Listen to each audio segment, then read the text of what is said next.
Good evening, it's Kuro. Got a random game in my Tier 10 Kleber. Going over the matchmaking threats to my ship would be the Richthofen, Des Moines, Moskva, especially the Moskva, Smolensk, double gearing, and the Holland, rounding out the destroyer threats, radar threats to my ship. We have Sea of Fortune, 3-cap domination. Gonna kick this one off. This particular map, I find that I prefer to work the east side of the map with something like a Kleber or one of the Russian gunboats. It's you just have better open water area to basically work um, your method of trying to win the flank out in the east compared to the west, where you have these islands that a lot of ships can stronghold and really force you to get in much closer than you would really look to otherwise do. And unless you're able to YOLO torp them, it can get pretty complicated coming out here and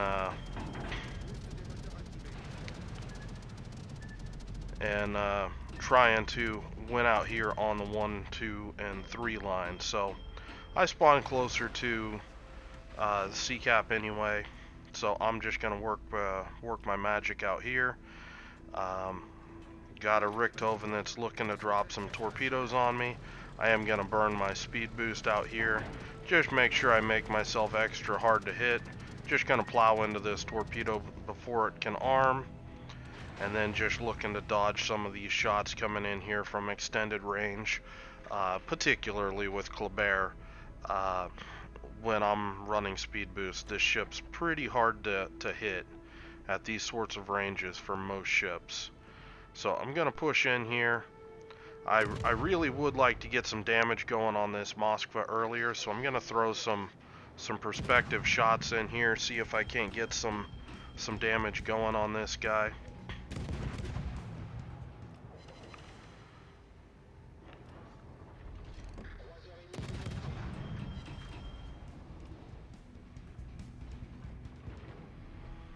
I see that the Richthofen, he's not coming back to me with his next strike. So I'm gonna start coming out here and work. This is where I want to work out here. I want to try to force the enemy team out of this whole area. I want them to try to filter themselves into C-cap, where all of a sudden we can collapse down on the ships as they're choked up inside this area of the map, or drive them off back into their spawn. So just gonna start out, nice and cautious, just trying to avoid most of the enemy ships being able to shoot at me by getting blocked by this island, and just gonna set out here and just shoot at this Yamato. Um, I do have a gearing that's being kind of silly, trying to shoot at me from 8-9 kilometers. I am gonna throw some shots out here, get a reload booster off, and really I was hoping that I'd keep that guy spotted a little bit longer than I otherwise did, um, because I would like to obviously lop off a significant amount of his HP for trying to take that kind of approach with me. Now I do see the enemy Moskva, and the mini-map is wrapping around. These are the Moskva shots coming in. I'm just going to stay angled to the Moskva, really just juke my speed. I've still got a minute of speed boost left. This Yamato just repaired a fire. You can see that predictive dodging right there. I'm not even really looking at the Moskva.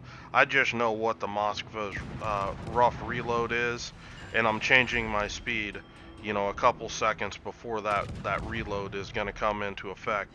So he can't even really see the new speed change that I'm making, because it hasn't really even rendered with my ship yet, much less rendered at his ship.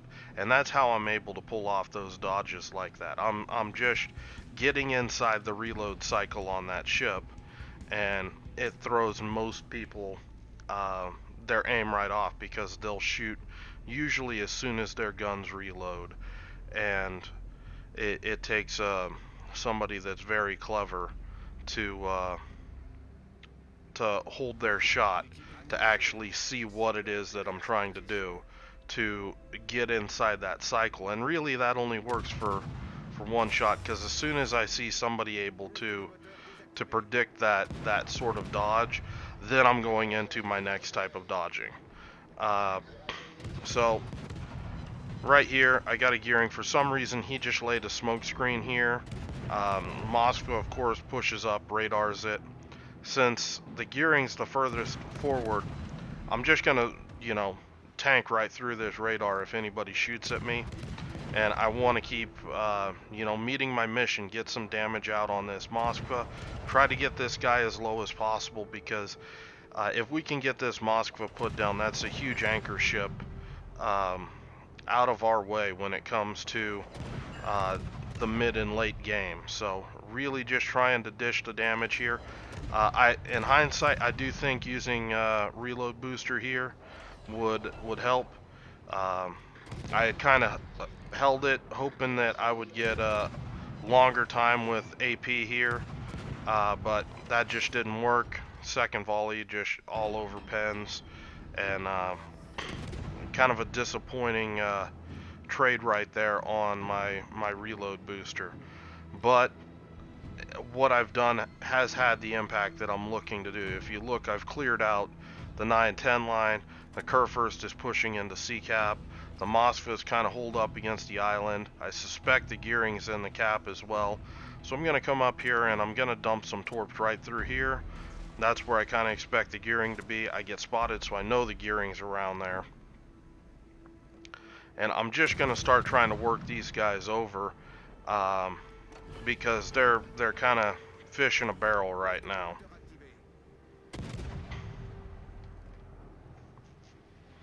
So we can see this Kurfürst is already a literal barbecue. His superstructure isn't really saturated, so I'm going to get some good amount of damage out of this Kurfürst still. So I'm just going to dial in on this guy and just, keep this pressure up. It looks like he's repaired. That's going to give me another damage dealing opportunity here. I do see the gearing on the mini-map. Going to try to line up a shot on the gearing. He turns in at the last minute. That shot's going to miss. Back to the Kurfürst.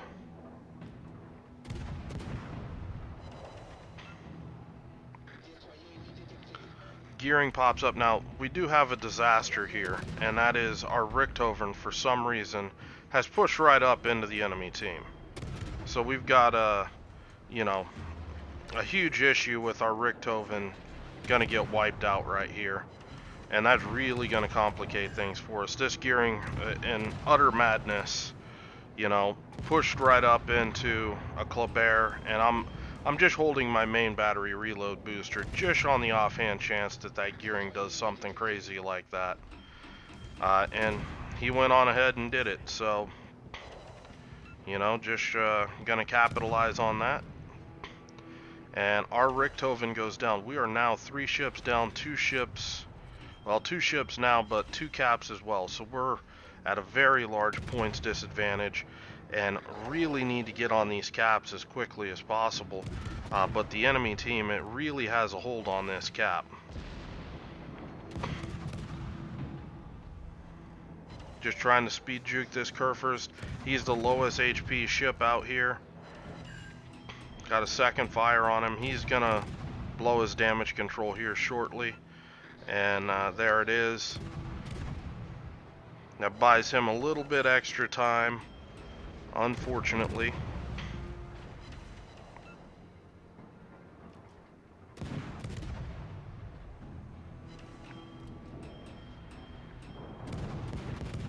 I guessed wrong, and the Kurfürst does land a pretty good hit on me. I should be angled a little more, well, actually a lot more away, about right here, where I'm at now. I was playing greedy because I didn't want to get pushed too far away from these caps, because I know we got to get on them. And then we've got the Moskva pushing up. I'm expecting a Moskva radar here shortly. And there it is. And this is going to open up me pushing this Smolensk. As soon as this radar's down, I'm just going to stay angled to the Smolensk, see if he's going to try to shoot at me. If he does, just try to avoid the damage as best I can. But I think this Smolensk, I think the Smolensk is holding his shots because he's worried about what's coming around the corner for him, right in here. So I think this is where the Smolensk is looking, not really at me, and that's why he held his fire, and that basically gives me the window of opportunity to push this Smolensk. Now I would love just to run up and just execute him in his smoke. Unfortunately, this Moskva is right here, and I don't want to take any extra damage because since that big Kerr first hit, I've lost a bit too much HP, more than I would prefer. So I do get a spot on this Smolensk here. AP get a nice 10k hit on him, followed by 6k. You can see the effect of the angling though is really starting to have an impact. So we're switching to HE, still getting some good HE volleys on this Smolensk. Smolensk is starting to look my way. I'm gonna go on ahead and skedaddle behind this island.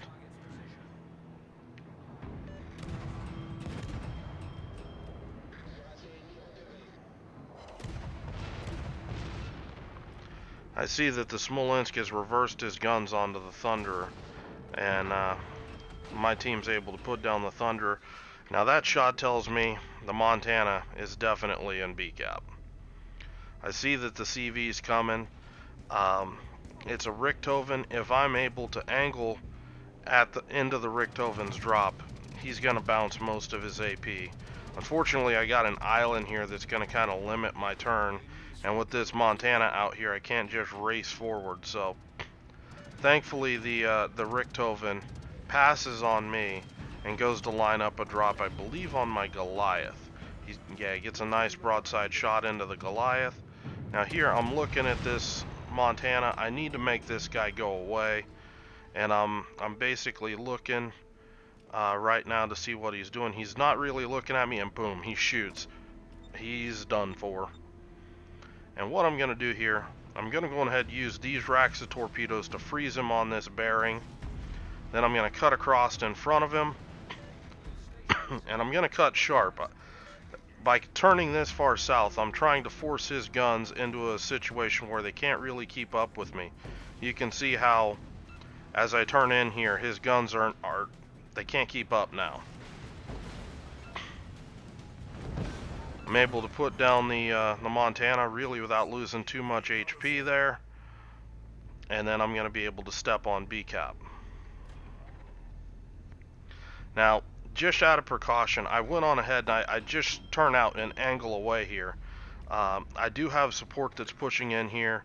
The enemy CV is occupied killing my Thunderer, but I wasn't sure if this Republic, having seen me just use both torpedo racks, was going to try to rush in here and get in my face. Now my torpedoes, they're starting to come back. I've got basically 25 seconds left for both racks of torps. I see that the Republic's not really rushing, so I'm going to go ahead and get turned around and keep pushing, because we're still at a major points deficit. We're still a ship down, and we've, pretty much reached do or die time.